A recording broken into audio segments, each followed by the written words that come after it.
بسم اللہ الرحمن الرحیم۔ السلام علیکم۔ بغداد کے مشہور شراب خانے کے دروازے پر دستک ہوئی۔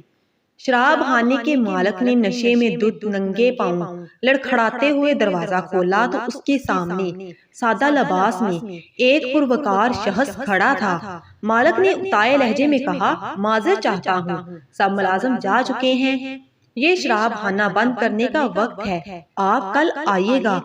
اس سے پہلے کہ مالک واپس پلٹتا، اجنبی نے اس کے کندھے پر ہاتھ رکھ کر کہا، مجھے بشر بن حارث سے ملنا ہے، اس کے نام بہت اہم پیغام ہے۔ شراب خانے کے مالک نے چونک کر کہا، بولیے، میرا نام ہی بشر بن حارث ہے۔ اجنبی نے بڑی حیرت سے سر سے لے کر پاؤں تک سامنے لڑکھڑاتے ہوئے شخص کو دیکھا اور بولا، کیا آپ ہی بشر بن حارث ہیں؟ مالک نے کتائے ہوئے لہجے میں کہا، کیوں، کوئی شک؟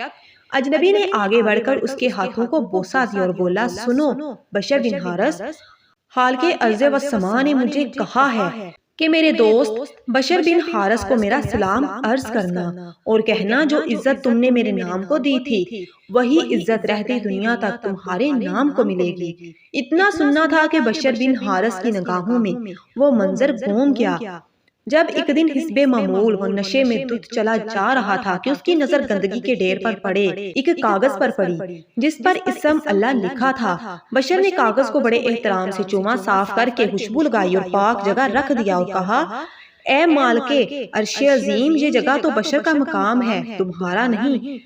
بس یہی ادا بشر بن حارث کو بشر خافی رحمت اللہ علیہ بنا گئی۔ جس وقت آپ کو یہ پیغام ملا، آپ اس وقت ننگے پاؤں تھے اور پھر آپ نے ساری زندگی ننگے پاؤں گزار دی۔ آپ جن گلیوں سے گزرتے تھے ان گلیوں میں چوپائے بھی پیشاب نہیں کرتے تھے کہ آپ کے پاؤں گندے نہ ہو جائیں۔ جس اللہ کو احمد بن حنبل رحمت اللہ علیہ مانتا ہے، بشر خافی رحمت اللہ علیہ اسے پہچانتا ہے۔ دوستو، آپ بھی کوشش کریں کہ کہیں اخبار یا کاغذ کے کسی ٹکڑے پر اللہ پاک یا نبی کریم صلی اللہ علیہ وآلہ وسلم یا مقدس ہستیوں کے نام نظر آئے تو اسے کسی پاک جگہ